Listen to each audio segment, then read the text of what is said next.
Welcome everybody, thanks for joining the webinar. Today's focus is technical analysis techniques and strategies. It's going to be a very practical session focused on showcasing how you can get the most use of the charts available on your Plus500 platform when you're trading day to day. Just a brief introduction on me for those that haven't seen me before. My name is Chris Ashton. I'm the head mentor at the Corellian Academy. My background is in trading, where I worked at UBS and then Barclays for 20 years. Since leaving, I deliver content on what is happening in financial markets, and I have partnered with Plus500 on several of these webinars to help increase your knowledge of the CFDs and the tools that are available to you on their platform. In those webinars, I often run through a case study example, looking back at how you could have traded a particular instrument on a given day in the past. In each example, I have used charts and technical analysis techniques to pick trade entry, stop loss, and take profit levels. And that's why we thought today's webinar would be useful in helping to provide you with all the basic tools that you need so you can do something similar. So with that in mind, let's look at what we will be discussing in today's webinar. I'm going to cover 3 technical analysis techniques, which are support and resistance, Bollinger Bands, and Fibonacci Retracements. I will highlight how and why each technique can help benefit your trading day to day, show you where to find them on your Plus500 charting system and how they can be used. At the end of each section, I will showcase one of 3 case study examples from earlier in July, which will be the US Tech 100, gold and euro dollar. For each of these examples, I will show you how you could have applied the technical analysis technique, what you would have learned by using that technique about the instrument you're trading, and then how it could have actually benefited you when you are trading that instrument. Now, if you do have any questions, please feel free to put them on the chat or the Q&A section of the Zoom webinar, and either we will answer them at the end of the presentation, or a member of the Plus500's customer service team will come back to you later in the week. Okay, let's move on. Now, let's look at support and resistance. This technical analysis technique is one of the first things that I learned as a trader, and it's one of the first things I utilize even now when trying to establish a trading plan for a particular CFD. Whether on a weekend or at the start of my trading day or both, I look at the highs and lows of a particular market to get a feel for where prices are trading and to also get a feel for sentiment within that market. So to use support and resistance, what do you need to know? Support can be identified on a price chart using previous lows. These are areas where buyers have come into the market that you're trading, held the price and stopped it from falling further, and then helped it to move back higher again. Support levels can be used to make trading decisions. For example, traders may buy a CFD when its price reaches a support level, anticipating that this support level stop prices falling once and may do so again. Once a trader is long, a stop loss can be placed just below the support level to limit potential losses if the price does continue to fall. On the flip side, resistance can be identified on a price chart using previous highs. These are areas where sellers have stopped the price of the CFD you're trading from rising any further and helped it to move back lower again. When trading resistance, traders may sell a CFD when it reaches a particular resistance level, anticipating that it has stopped prices rising once and it may do so again. Now, once a trader is short, their stop loss orders can be placed just above the resistance level that they've identified to limit potential losses if the price continues to rise through the resistance area and then continue higher. Now, that's the basic, but there are 3 other crucial things that you should know about support and resistance that can help to identify certain things to assist you when you're trading. These are a sideways range, an uptrend, and a downtrend. Let's use some recent examples to show you what I mean. A sideways range reflects balance between buyers on the downside and sellers on the top side, with no one side dominating. Buyers have found that lower limits of a sideways range, and that helps to confirm support. And sellers have found at the upper limits, and that helps to confirm resistance. Now, the chart of the UK 100 index, which is on screen for you now, between July the 1st and July the 22nd, is a good example of a sideways range. Here we can see the lows of June the 14th, July the 2nd, and July the 16th acting as support levels, while the resistance is marked by June the 3rd and June the 25th highs, which act as those key resistance areas. As traders, we can look to trade the range, buying just above the support area and looking for moves back higher towards those resistance levels, where we would then sell ahead of the resistance to close our position, or even sell again, looking for falls back to the lower limits of the range where that support was identified. Once trades have been initiated, stop losses are then placed just above the resistance or just below the support, as breaks of either side could see a more extended move in the direction of the break. Now, the next thing to know is an uptrend. The basic definition of an uptrend is higher highs and higher lows, where buyers are found at a higher level each time and they're able to hold off a sell-off in prices and turn a market back higher, eventually breaking that resistance area that was the old high and then continuing on. Looking at a chart of the US Tech 100 index since April, which is on screen now, it is a good example of an uptrend in price. Within this chart, we can see a pattern of higher highs and higher lows, where it takes less of a fall in price to buyers to come back into the market. This reflects bullish trader sentiment, as those buyers are keen to not miss out on any further upside, so dive in and just buy. Now, the Plus500 system allows us to draw an uptrend on the US Tech 100 chart to reflect this bullish pattern and highlight the support at higher levels. To do this, we click on the pen icon at the top of the chart and move down to the straight line icon, which you can see here. In this example, we click on the April 18th low and then the April 30th low to extend the uptrend on the chart. This reflects a support level moving higher and an area where we can anticipate buyers being found again on any potential sell-off. Now, it's important to realize even when sentiment is bullish, prices will sell off. This is the natural ebb and flow of trading any particular CFD. However, with the knowledge buyers can still potentially be found on dips, traders may wish to buy the market ahead of any uptrend support level, looking for the sell-off to reverse and the trend to move back higher again. Stop losses for any long positions are then placed under that uptrend support level. Now, the final part of this support and resistance section is to consider a downtrend.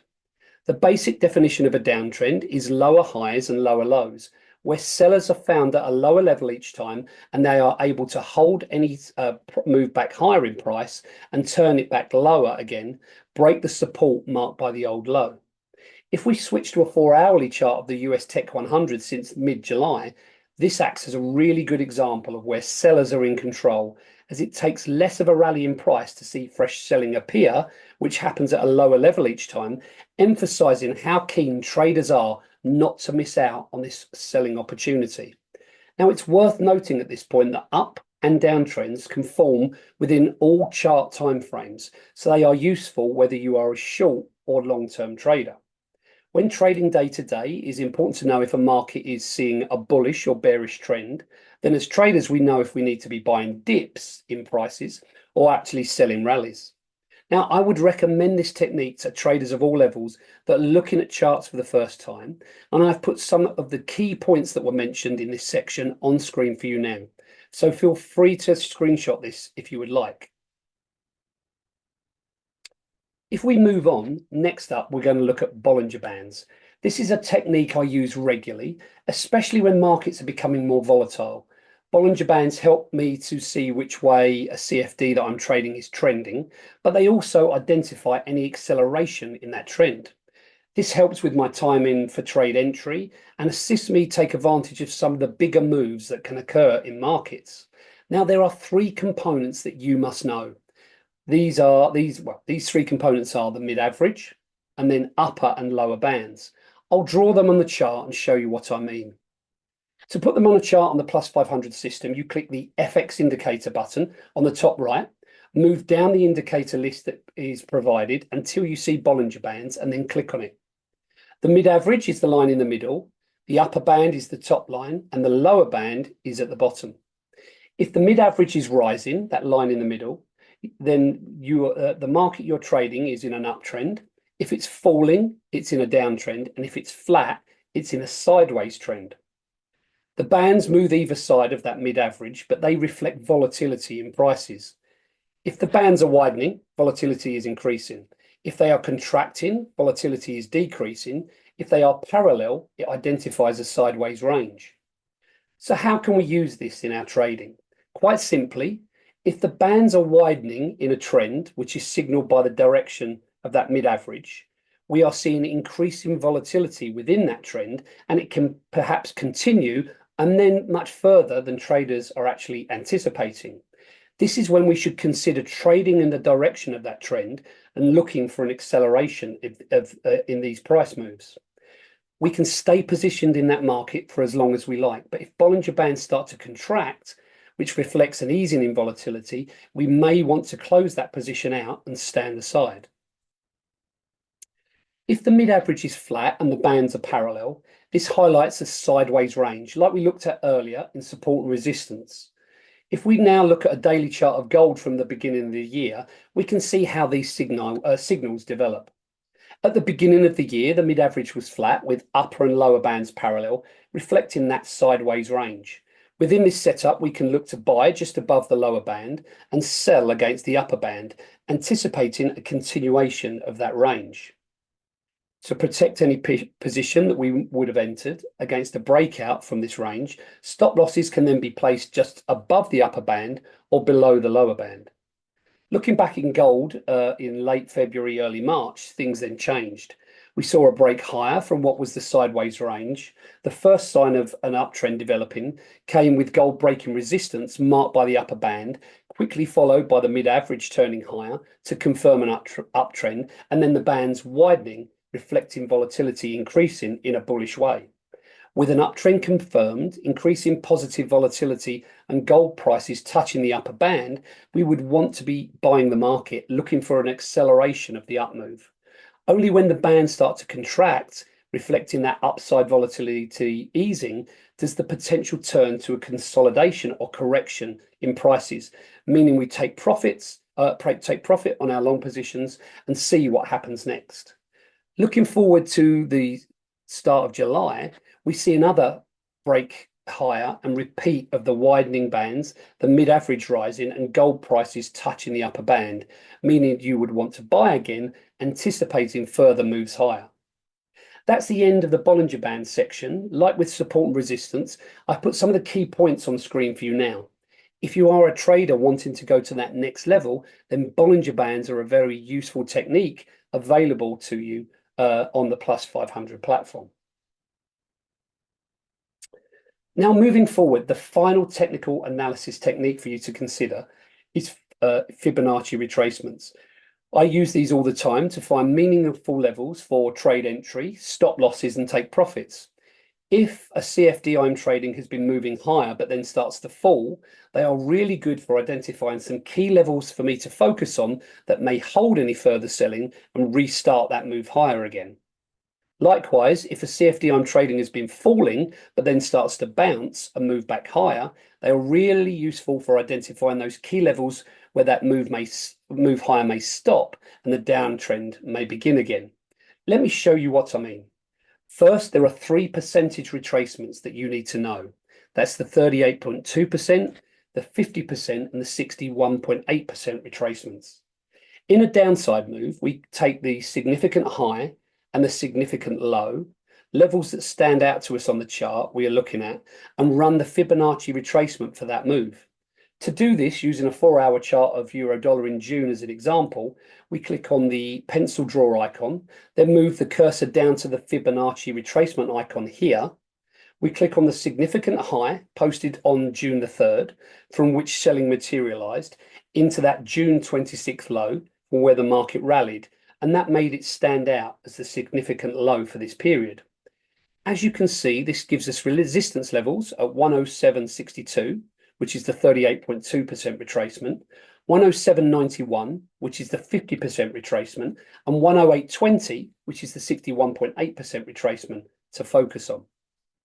We would initially view this 38.2% retracement at 107.62 as the resistance level and a possible area for selling to resume from. However, any break above this level can reflect signs of a more sustained rally, where we then look to the 50% level as the next resistance. And if that was breached, we look to the all-important 61.8% retracement level. Now, if we are looking at an upside move, and this move we're looking at on the chart, as you can see on the screen, from the 26th of June to July the 1st, for example, we take the significant low and the significant high to get that 38.2%, 50%, and 61.8% retracement level. And you can see these on screen for you now. These would act as a support in any sell-off. And as traders, these are the levels we would look for the uptrend to resume again from. With this knowledge, let's look at a euro-dollar case study actually using this Fibonacci retracement technique. In this case study, I'm going to use the two 61.8% retracements that I just identified on the previous examples to enter a trade to profit from a move higher in euro dollar, and then establish stop loss and take profit levels, and then actually exit the trade. So we just saw that euro dollar hit a high at 107.76 on July the 1st, after which we saw a sell-off and hold against the 61.8% retracement level on the downside at 107.08. So the plan is to enter a trade at 107.20 and place a stop loss at 107.03, just below that 61.8% Fibonacci level we identified at 107.08. Next, the plan is to place a take profit order, at 108.15, just below that other 61.8% retracement level that I identified on the top side at 108.20. As you can see, as the trade plays out, the take profit order was executed. And at this point, I'm happy to exit the trade at this level. It doesn't matter to me whether euro dollar continues to move higher or not. I've already decided to move on to something new. So that's the end of this section and the end of this presentation part of the webinar. As I did at the end of the support and resistance and Bollinger Bands sections of the webinar, I've put the main points that I think you should consider for Fibonacci retracements on screen for you now. So please screenshot them if you wish. Although I would say this webinar is recorded and a link will be provided to you some stage in the future so you can watch it all again at your leisure. Okay, let's move on to the questions.